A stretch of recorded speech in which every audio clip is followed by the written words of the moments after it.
اگر جوان بیٹے کی میت دیکھ کر ماں زندہ رہ سکتی ہے تو یقین کریں کوئی کسی کے بغیر نہیں مر سکتا۔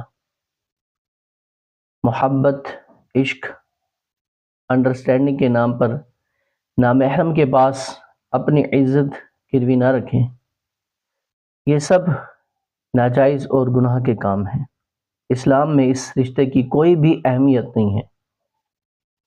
یقین کریں کہ اگر آپ کے ماں باپ کی شادی ہو گئی ہے نا تو آپ کی بھی ہو جائے گی، اللہ کے حکم سے ہوگی۔